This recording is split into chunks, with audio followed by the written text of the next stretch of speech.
Hello. I'm going to do another video about my recent thoughts. This is going to be somewhat, political, also religious, also scientific. It's going to be a little bit of science. Yes. Make sure we define what science is. Is putting all things to the test.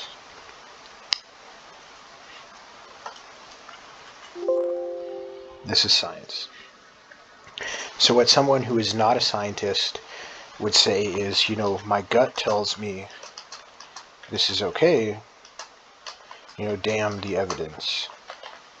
That's like a non-scientific mind. A scientific mind would say, prove it. Prove to me that it's better. Okie dokie. So there is science putting all things to the test. All right. Okay, so we have this idea that is rolling around the Republican camp, which is, force everyone to work who is not sick. Only the sick get welfare. This is what Republicans are saying. Right?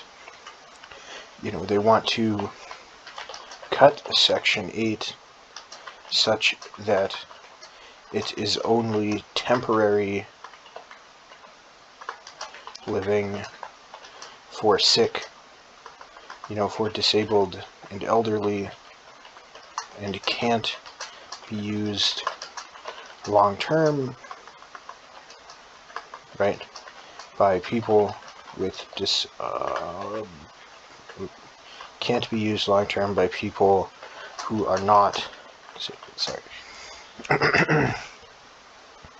So this is what's going on in the red camp, the scarlet camp.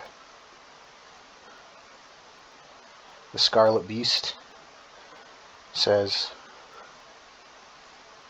force everyone to work who is not sick, only the sick get welfare. Cut Section 8, only the elderly and the sick get Section 8. Ooh. So this is the Scarlet Camp. So a lot of arguments that I've heard Republicans make is like this. If you provide welfare, why would people be motivated to work anymore? Everyone would just stop working and country will fall apart. Okie dokie then. If you provide welfare, why would people be motivated to work? Everyone will just stop working and the country will fall apart. Alright, so here's what I have for this. Okay. Why do we work? Why do we work? So, why do we work?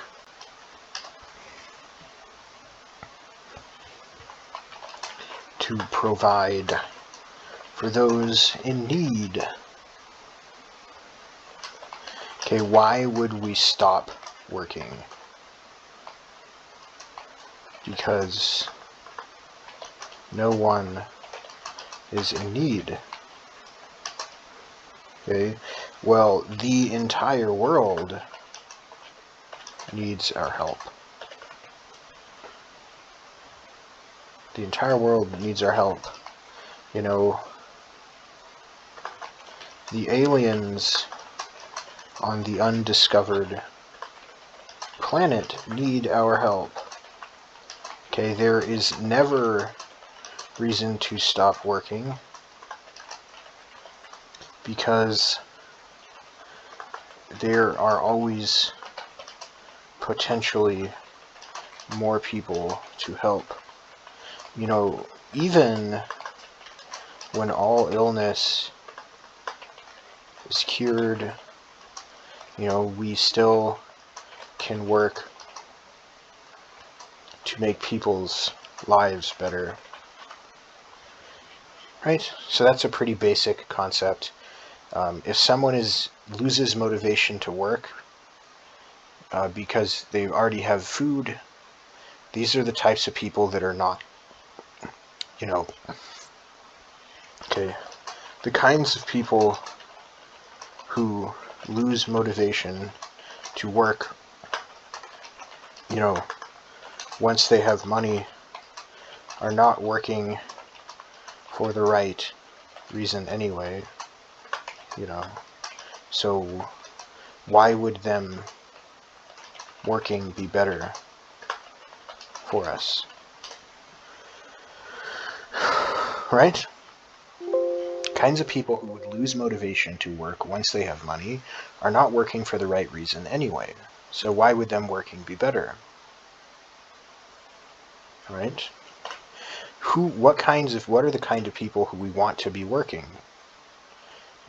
If everyone in the tobacco company stops working, is this bad?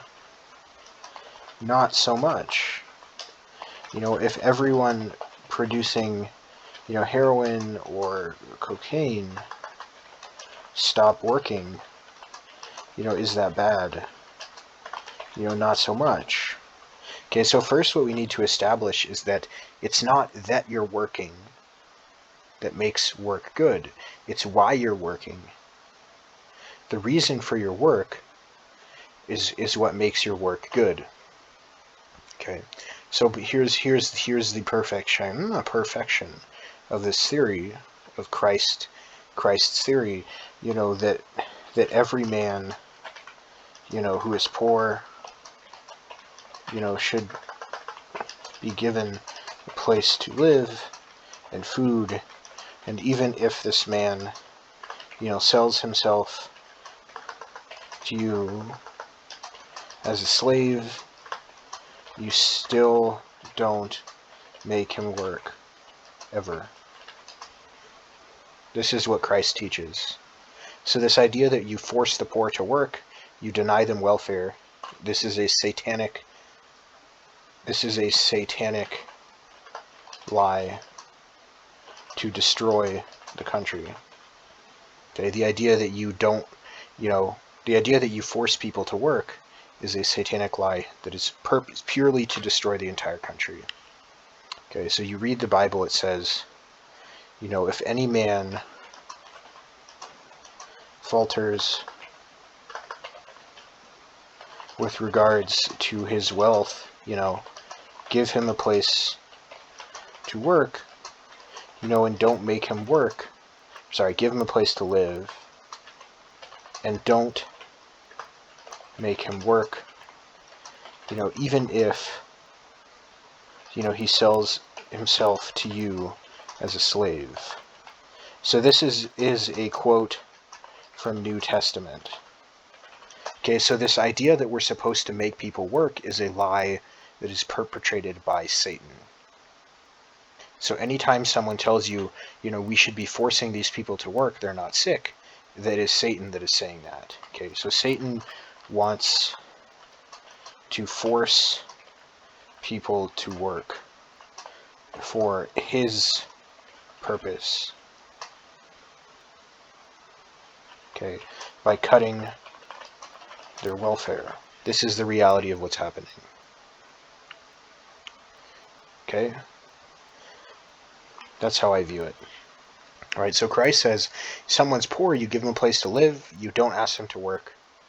Even if they try to sell themselves to you as a slave, you still don't ask them to work. Okay, so here's what this does. We'll get into the political theory of it, okay? This will show you the motivation of the people. Okay, if they stop working,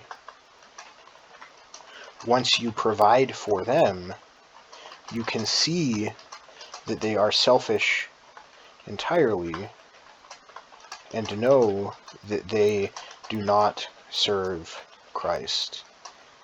Okay, so you find your enemy in this way.